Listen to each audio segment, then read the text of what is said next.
And I'm pleased to see him sitting there. Mr. Tony Walsley, our new director, welcome addition, and look forward to working with you in many years of going forward doing the best for wildlife. I appreciate you taking the job. And with that being said, I'd like to see if Mr. Hunt would like to come forward.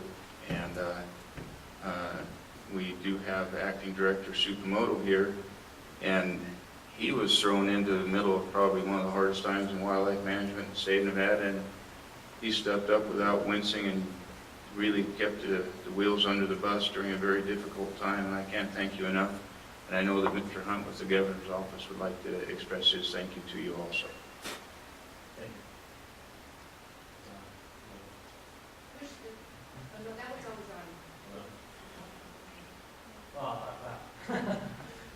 My name is Corey Hunt from the governor's office. Thank you, Commissioner Rob, for the opportunity to speak today. And it has been a pleasure to work with George, and we are very grateful for his service to the state over the past several weeks.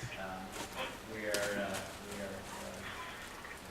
in his debt for taking on such a tough task. Mr. Chairman, we're not getting any audio on the phone.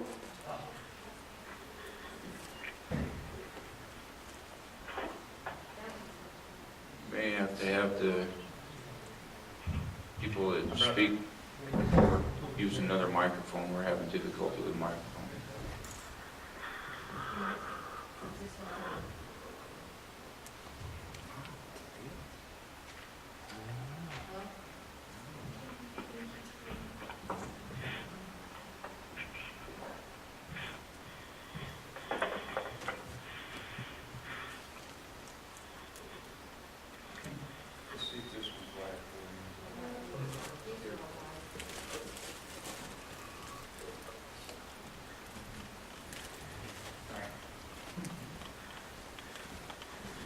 Fancy. Again, for the record, my name is Corey Hunt. I'm with the governor's office. I'm a policy analyst.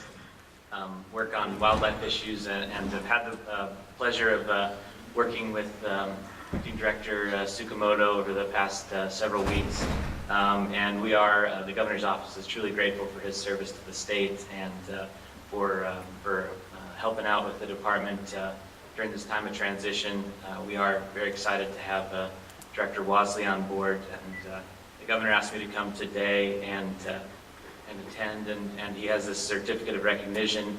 It says, State of Nevada, Office of Governor Brian Sandoval, Certificate of Recognition, presented to George Tsukamoto in recognition of exemplary service to the people and wildlife of the state of Nevada in the capacity of Acting Director for the Nevada Department of Wildlife.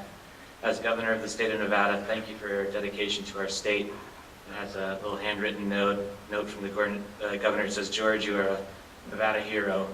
It was given under my hand and by the seal of the great state of Nevada this 5th day of April 2013, Brian Sandoval, Governor of the state of Nevada. So, George, thank you very much.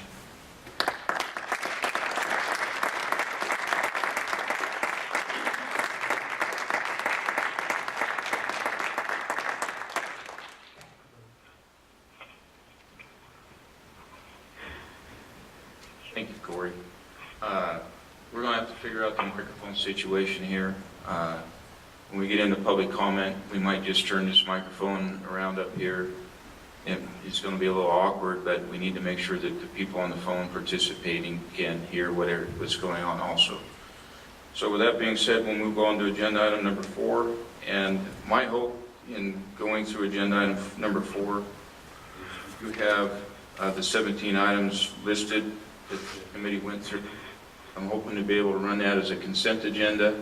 If a commissioner or if we get public comment that we need to have further discussion on one of the items, we can pull it off and have further discussion. But in the sake of time, we're going to try to run it as a consent agenda. So, Commissioner Drew, do you want to help? Yeah, and I'll just say that I appreciate everyone who showed up to the legislative committee meeting, especially the members of the committee and the staff.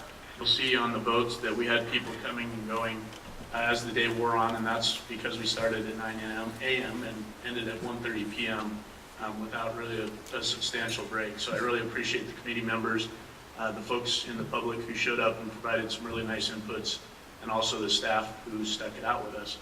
So with that being said, there were, in my opinion, some bills that I think for the most part we had a pretty good handle on and we're pretty comfortable with. And so I guess my recommendation would be to pull for further consideration item 6, which is SB 371, item 7, which is SB 245, item 12, which was AB 161 or 461, excuse me, item 14, which is AB 345, and item 17, which we did not have a resolution on, which is SJR 7. All the others, unless there's other commissioner or committee comment or comment from the general public, I think we had hashed out pretty well and had a pretty good grip on. I apologize. Yeah, thank you, Chairman Rob. I did show up late to the meeting, to the legislative committee meeting, and could you tell me where we stand on, and I'm not even sure what the number is, it's the bill on the guzzlers? The committee had actually already addressed that in the previous meeting, and the commission had taken a position of being opposed to that bill as written. That bill was amended and I believe passed out of committee, out of Senate Natural Resources yesterday. So that would not be a consent item. If we wanted to bring it back up and take a different position on the new bill, that's something I think we could do, but it wasn't something that we dealt with at this point. I don't think we had seen the new amendment as of I just received it this morning because it was not posted online. They did post a summary of the mock-up, but if you want, I can pull it up if you want to talk about it again. But I know Deputy Director Haskins was in attendance. If I could, Rich Haskins, Deputy Director. The only thing left in there regarding guzzlers is to identify the definition of a guzzler, to require us to maintain fencing or to construct fencing that will keep livestock out. It's really watered down. And the requirement that within a certain period of time we post signs on all our guzzlers, which provide contact information, phone number, and whatever else to report guzzlers that are not working. So we work with Senator Govich on extending the timeline, so for replacement of the signs. So we, in essence, have 2 field seasons to accomplish. That's different than one key component of the agricultural industry is the conversion part of it, which allows we're losing voice. So I anticipate this. So we did vote it out. So just to clarify, the provisions to approve the placement of new guzzlers is gone. Correct. Okay. And the involvement of the water engineer is completely gone. Okay, thank you. Comments on that? Seeing and hearing none, go ahead, Commissioner Drew. just as a follow-up. When,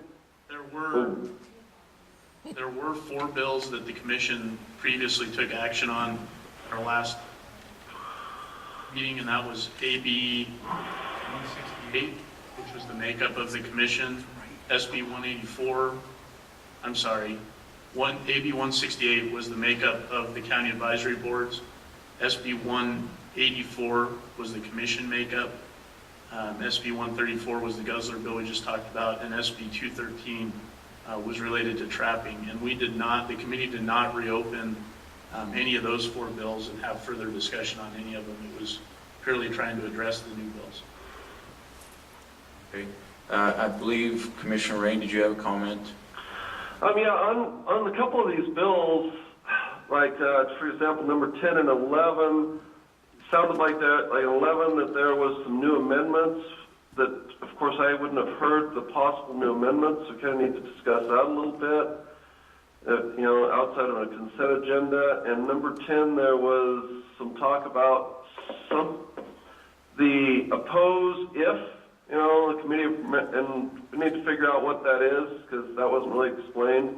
The committee recommends monitoring bills and oppose if they dilute. reviewed that portion of that recommendation to committee. Kind of need to figure what that is before we can vote on it, because of course I wasn't in that committee meeting. Okay, Commissioner Drew? Yep, just to address Commissioner Rain's concerns, I don't have a problem with AB 293, the OHV registration. We can pull that and discuss it further. I wouldn't recommend pulling number 11, which is SB 299, relevant to falconry. And the reason I say that is that there was a hearing today, and my understanding is that the NAC has been formally adopted, which meets the deadline. I think the deadline for getting that done was like September 2013. Both Chief Bonamici and I had met with the bill sponsor, and their indication was that they had entered the legislation kind of as a backup in case our regulation got caught up somehow in the Legislative Council Bureau. So that has not happened. My understanding is that bill is more than likely going to be pulled altogether. So I think that one is covered, and even if for some reason it moves forward, I think what we have covers anything that would go forward.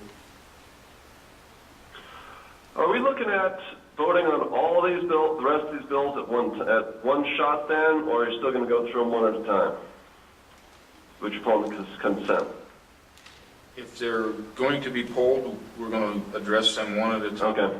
But if a commissioner has not requested they be polled, or we do not hear public comment requesting that agenda or that bill to be polled, we will vote on the action taken by the committee as an entire body. The main reason is on there is if we pull 10 and we also pull 11, I'll be able to support, I believe, the rest of them. We'll need to reread them to make sure I got through all the right numbers, but I think I'd be able to support the committee's recommendations on all the rest. When we get ready, we will read through what our action is going to be to make sure we have support. Ms. Lane, do you have a comment? Yes, I'd like to pull 16 off of the consent agenda. Number 16, that's SB 82.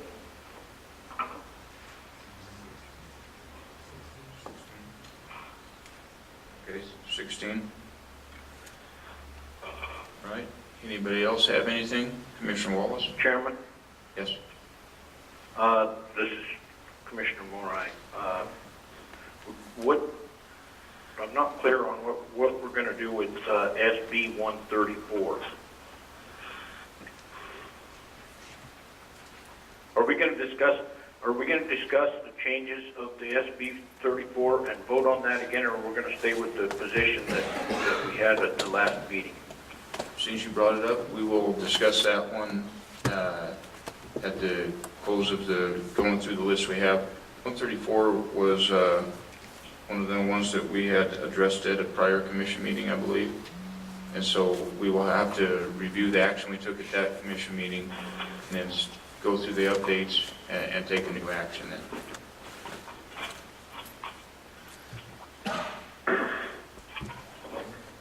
Anybody else have anything? Seeing none, we'll take it out to public comment. And does everybody understand what we've done? Come on up, Dr. Moley.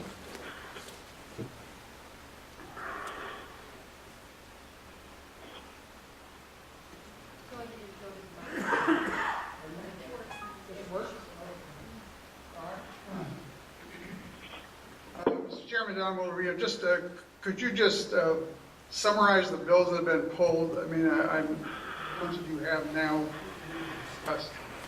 Poll the remaining, because the poll we're going to discuss, so you'll have another shot at. How about a remaining list that I see? And then if there's something you want to talk on one of the remaining.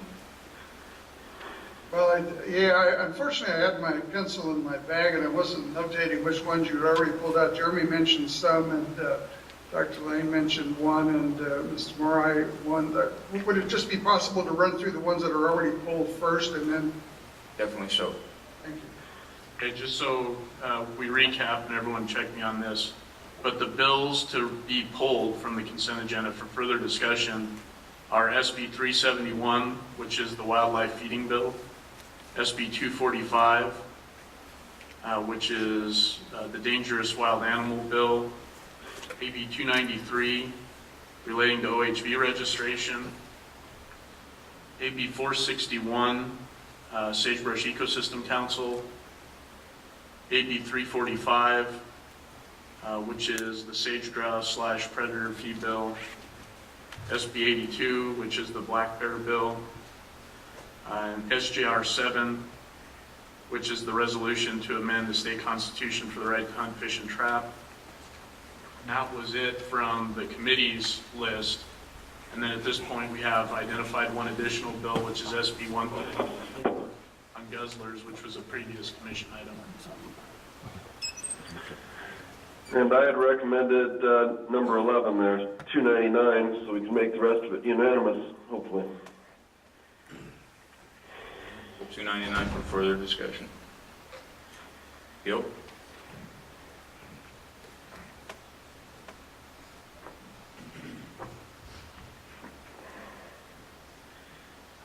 For the record, Gil Yana, Carson Advisory Board, we'd like you to also pull, it wasn't on your main list, but it was on one of the other ones that wasn't discussed, HAR 3, the biomass. And just to be clear, that is a resolution that the committee did not get to. The committee didn't discuss any resolution outside of SJR 7. So that would be in addition to the consent agenda. And we put that on the list to also. Yeah, we can put that on the Yes, list. on the list. Any other public comment? No.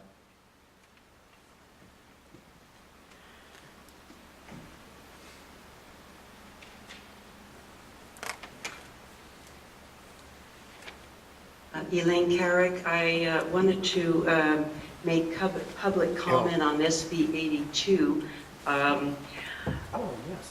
And that is the protected species designation for this particular one, NAC 503.103 criteria.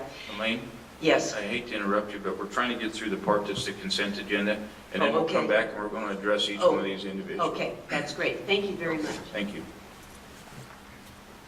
Any other on the ones that we didn't pull? Because we're going to try to take an action to get all those so we can get on to the ones we need to discuss. Any other? Come on up.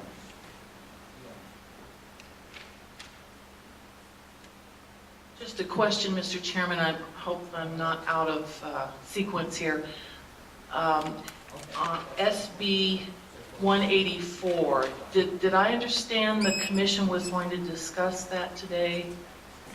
That was the reconfiguration of the commission, the ecologist appointee? Yes, we can discuss that today. It was not on our list of actions that the committee took last time. And it will be discussed. There was 4 items that the committee had heard last time, and the commission had taken a position, but we will review those again today. I only ask as a result of the hearing yesterday, and I understood, and correct me if I'm wrong, that you were going to initiate a discussion on that today with the members of the commission. We will have a discussion on that today. All right, thank you. Okay. Anybody else? Seeing none, I'll bring it back to the commission for a motion. So I'll try and do this as cleanly as possible. This is Commissioner Drew for the record, and I would move that the commission adopt the recommendations made by the committee on the following bills: AB 128, SB 11, AB 396, SB 181, SB 248, SB 434, SB 132, SB 333, and AB 483. Second. We have a motion, a second. Motion by Commissioner Drew, second by Commissioner McNinch. Any further discussion by the commission? Hearing none, I'm going to take the vote in Reno, and then I'll go through a roll call vote on the phone. All those in favor signify by saying aye. Aye. Everybody in Reno was aye. Commissioner Lane? Aye. Commissioner Wallace? Aye. Commissioner Moore, aye. Aye. Commissioner Rain? Aye. Okay. And Commissioner Young, are you present? No Bill Young. So unanimous without Bill Young.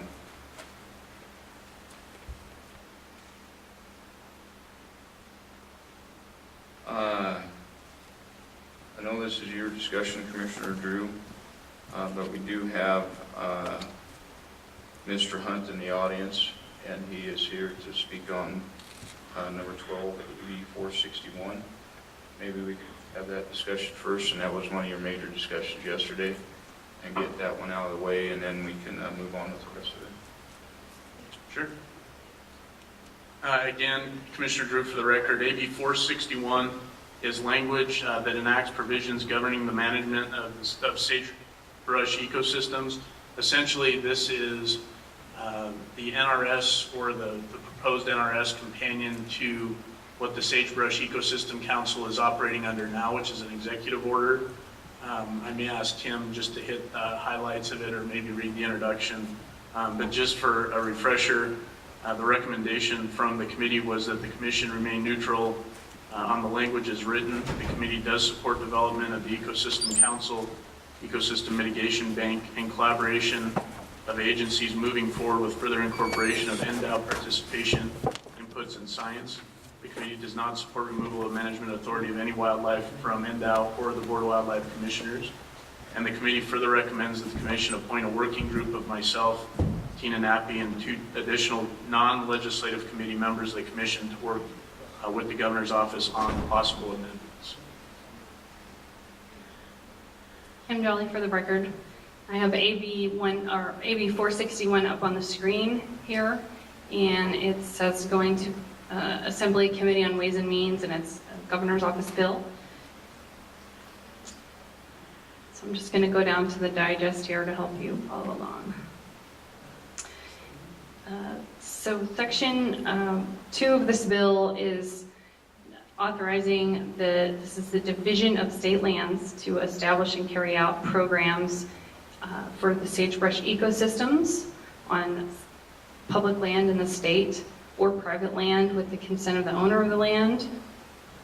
Section 3 is requiring the division of state lands to coordinate the establishment and carrying out of the program or projects to improve the sagebrush ecosystems in the state. Section 3 is requiring that the State Lands Division oversee a program allowing the award and banking of credits for taking measures to protect, enhance, or restore sagebrush ecosystems, to identify, prioritize projects to improve sagebrush ecosystems or the scientific knowledge thereof, to cooperate with federal and state agencies, to suggest measures to avoid, minimize, or mitigate the impact to sage-grouse habitats, and to submit an annual progress report to the Sagebrush Ecosystem Council that was created in Section 6 of the bill. And I should note that the basis of that Ecosystem Council was established in an executive order, and so this mimics that language so that that's in NRS. And then Section 3 further authorizes the division of state lands to enter into agreements to acquire, hold, sell, or lease land, and award grants and adopt regulations to carry out this program. And Section 5 creates the account to restore the sagebrush ecosystem within the general fund, and creates, as I mentioned, the Sagebrush Ecosystem Council within the Department of Conservation and Natural Resources.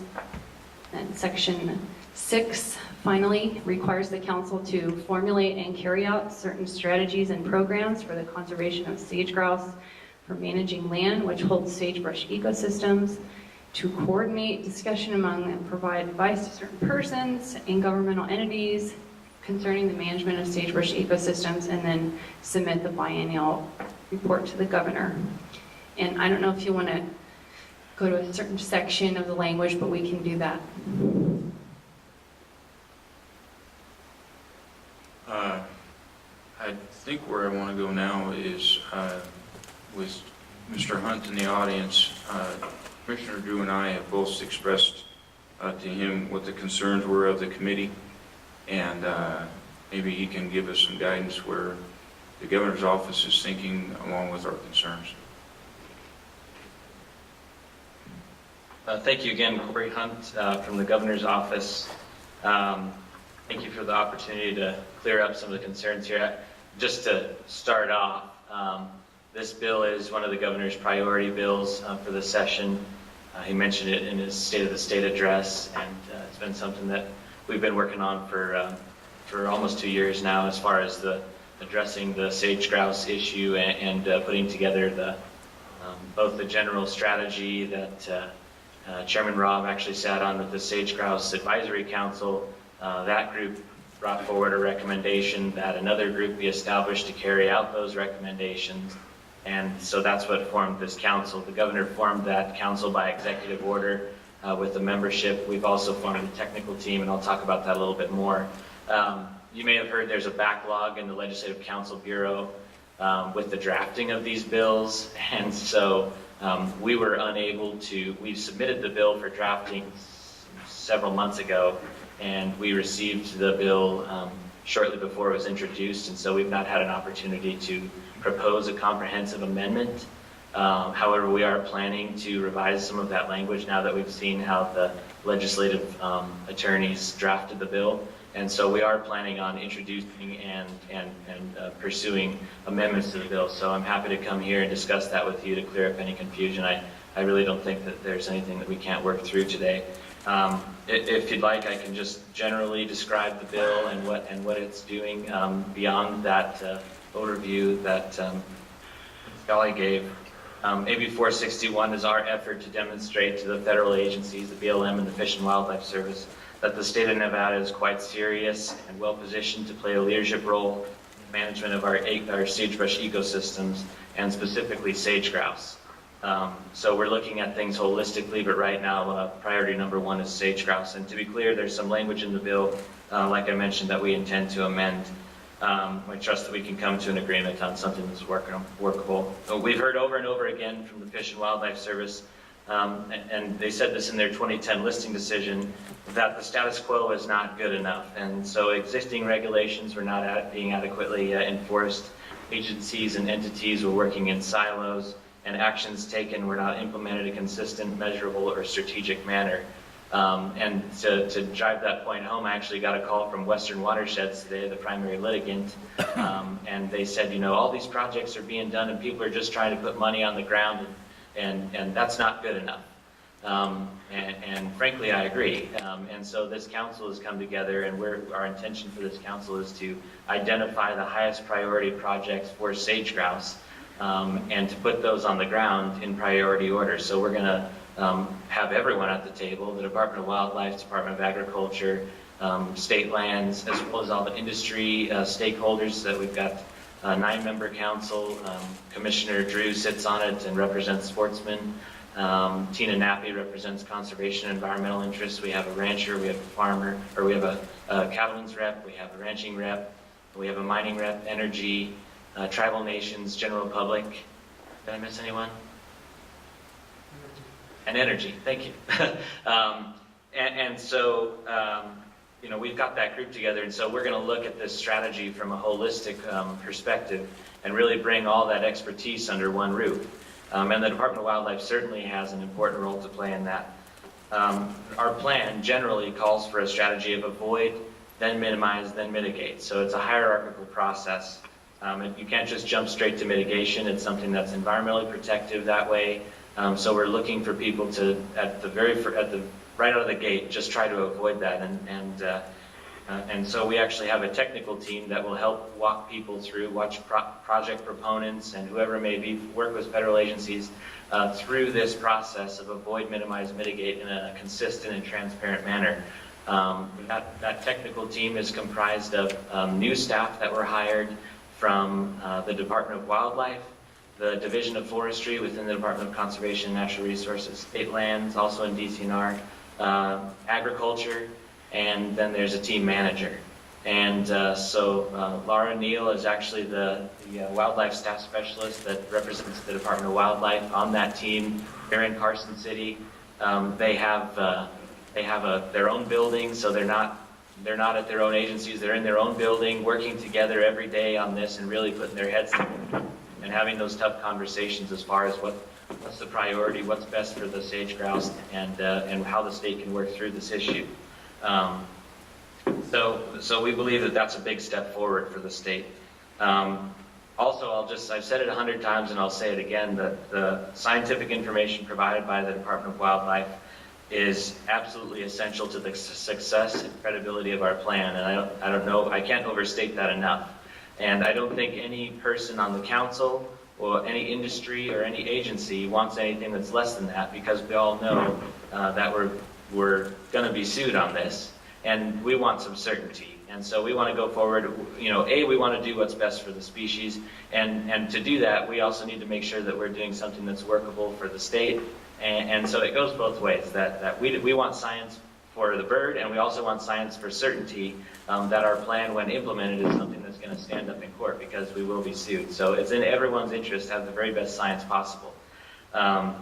And so, we recognize that good science is essential. We recognize that the Department of Wildlife is the entity that is absolutely capable to provide that, and that will be their role.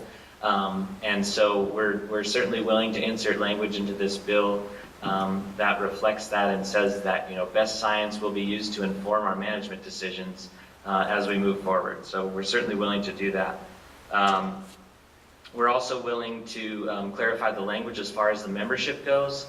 We already are, it's already in our planned language to include ex officio officials. Right now, the state supervisor of the Fish and Wildlife Service, the state director of the BLM, and the forest supervisor for the Forest Service are ex officio non-voting members. We are adding to that list of non-voting members director of the Department of Wildlife, the director of Agriculture, and the director of Conservation and Natural Resources. So they will all have a seat at the table, and that was already in our planned amendment, and so they will be at the table all discussing and able to ask any questions or bring up any concerns that they might have. So hopefully that's meaningful to you. Moreover, as far as the commission of the appointment of the sportsman representative, we leave it up to you. If you would like to have that be in statute, have it be a member of the Wildlife Commission, that's something that we're certainly open to. That's your decision if you want to put that boundary on it. But we're open to that, or an appointment from the chairman of the Wildlife Commission or something like that. That's something that we're certainly willing to consider. That was our intent, and that's what we did like about appointing Commissioner Drew to this. Not only does he only have a great scientific and educational background and experience with the bird, but also the tie to the commission is very important, because we believe that could improve the collaboration between the two entities. And so the final point, which is in the amendment the motion from your legislative committee, on the point of removing authority from the Wildlife Commission, we don't believe that AB 461 removes any authority from the Department of Wildlife. And it doesn't remove any authority from any of the departments, recognizing that this applies to several state agencies. We believe that 461 provides a forum for leveraging the experience and the authority that lies within the existing statutes for the different agencies, and it allows us to address this complex issue with a strategic and holistic approach. And so, it ensures that all groups are at the table, everyone's there, everyone has input, and we can all agree upon the best actions that need to be taken to move forward with the protection and restoration of habitat and maintaining the population for the bird. That authority, we believe, makes sense in that it addresses, it brings NDOW and the science to the table and what's best for the species. And like I said, that is some serious information that will be critical to making our decisions. But it also brings in the two agencies with authority over the two primary threats to sage grouse, which are wildland fire and invasive species. And so we bring in the Division of Forestry and the Department of Conservation and Natural Resources and Department of Agriculture to bring in their expertise on that to help share and address those threats with their authorities. The policy, like I said, we're not intending for policy to be made in a vacuum. We've heard that it hasn't been working, it hasn't been successful, and so we've got to change something from the status quo. And so we believe that that's a real strong step forward for the state of Nevada to take this into the law and say, this is what we're going to do, this is how we're going to manage this. We're agreeing that we're all going to come to the table and work together. And so I hope that the spirit of that collaboration, that's the real reasoning behind this bill. And so anything that concerns you in the language, we're willing to work on, because it really was drafted with the spirit of collaboration and coordination. and we intend for all of the parties to be involved from here forward. I will just add that we'll be the first state to enact in law this type of a program. Every other state that's been successful, Wyoming, they've used executive orders, and we believe as far as providing adequate regulatory mechanisms, this gives us a step up because it gives us something that's on the books in the law for the long term that says the state of Nevada is committed to doing what's best for this bird for the long term. With that, I'd be happy to take any questions or just sit down. Mr. Macbeth. Mr. Hunt, thank you. I like your statements with regard to intent to work with the Department of Wildlife on wildlife issues, and especially on science-based issues with regard to sage grouse. But I guess I need you to reconcile those statements with the statements that were made by the acting director, George Tsukamoto, at our last commission meeting, that the governor's office has directed the department to stand down on issues of sage grouse. That's troubling to me. That doesn't sound like the governor's office is working with the Department of Wildlife. In our meeting, legislative committee meeting last night, was it yesterday? Wednesday, we had similar statements that the governor's office and that DCNR is not working with the Department of Wildlife. So it's nice to say it, and I'm glad that you put it on the record. But actions are what's going to carry the day here. And with these kind of statements being made in public record, for the world to hear, including the U.S. Fish and Wildlife Service, I think it's counterproductive to this process we're trying to get through, and that most certainly that if federal agencies don't have confidence that the state of Nevada is willing to step up and do everything it needs to do, including a serious involvement by the Nevada Department of Wildlife in the science-based management of this bird, then it seems like it's listing as a foregone conclusion. Happy to respond to that. It's with all due respect to Director Tsukamoto, that's troubling to hear. I would entertain a question to, maybe he can clarify his statements. Certainly the governor's office has never directed the Department of Wildlife to stand down on sage grouse. The governor did assign the Department of Conservation and Natural Resources the lead authority on this topic in August, and the governor appointed DCNR as the lead agency for that, to direct these activities, to make sure that it was carried out, to assemble the team and to bring things together and make that happen. So maybe that's where that's coming from. That said, I hope that we can put behind us any of those sentiments that feel like the Department of Wildlife has not offered a spot at the table, and is not something that we want to engage. I mean, I am saying on the record right now that that's the case, that we all recognize that. The governor himself recognizes that the science is critical to this. And I hope that's a meaningful note that, our planned amendment to this is already including a seat at the table in the law for the director of the Department of Wildlife. And like you said, actions do speak louder than words, and so that's something that we've done. And we intend to do, if the bill is passed, to do that, to do just that and have that in there. And so, any language that we need to include in the bill to reassure you of that, that's fine. But I'm here to say that certainly the governor's office wants the Department of Wildlife engaged and working collaboratively with us on this, not working, not to be offended or to be thinking that political decisions are outweighing science. I think there's a distinction to be made that, and the Fish and Wildlife Service agrees with this comment, and the Endangered Species Act agrees with this comment, is that best science must be used to inform management decisions, and so we are committed to doing just that.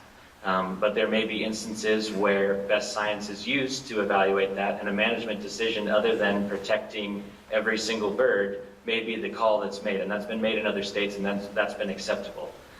So I just want to get that out there and just let people know that if we do come across those situations where there is a disagreement about what the management strategy may be, we would want the Department of Wildlife to tell us what the effect of a management decision would be in their estimation and with their scientific knowledge.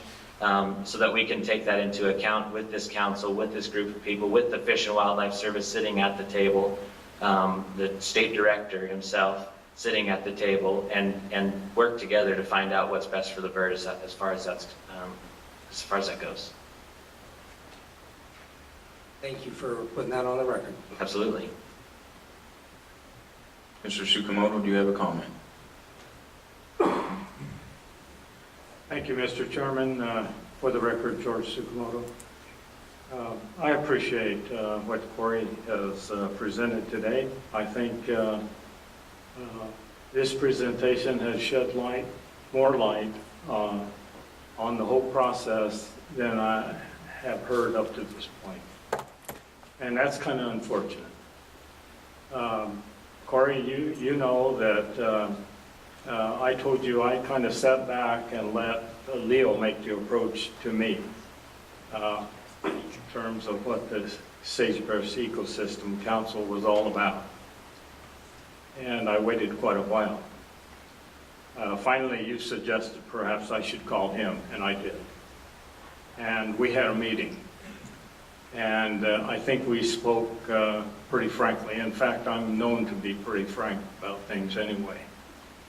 And one of the things I asked is, where does this system council fit in the whole process of avoiding listing of the sage grouse? The whole process meaning the engagement of all the western states and the various committees that have been established and the flow chart that has been at least schemed out so that we have an understanding that there is a process.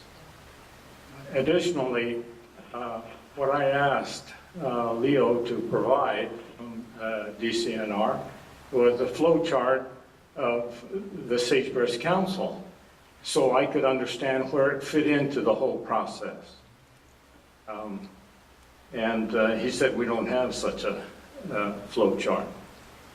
And so I asked him, well, what do you envision? And so he took a piece of paper that and he proceeded to devise the flow chart. And I asked where individuals fit in. And in actuality, what at the end of the discussion was that Laura Neal on the technical team was really the sole representative of the Department of Wildlife, which was housed away from us. And there was no indication as to how she could present the good science coming from the agency as a whole, because she was away from the organization. That was problematical to me, just in that organization. I've also told you personally, I felt that making statements at meetings with the BLM and even at the Sagebrush Council by you personally was not appropriate.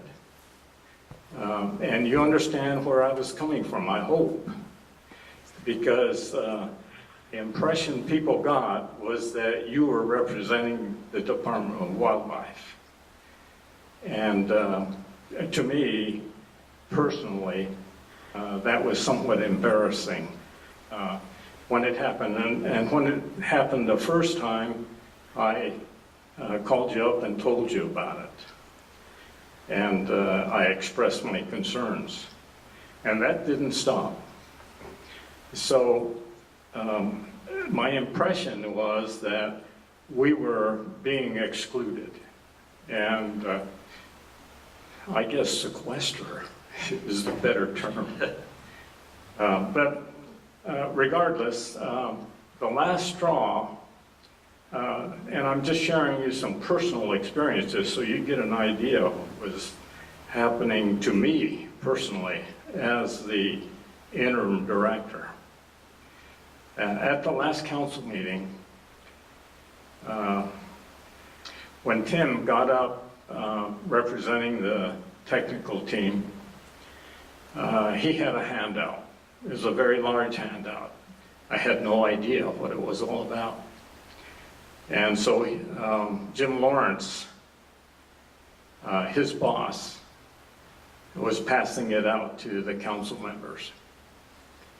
And he came around and where I was sitting, and I reached out my hand asking for a copy of that handout. And he just ignored me and continued to walk by. Where he was going to sit down, some individuals, and I don't know who they were, asked for a copy, and he immediately gave them a copy. And then I motioned to him again, and he was looking right at me. And I said, "Give me a copy."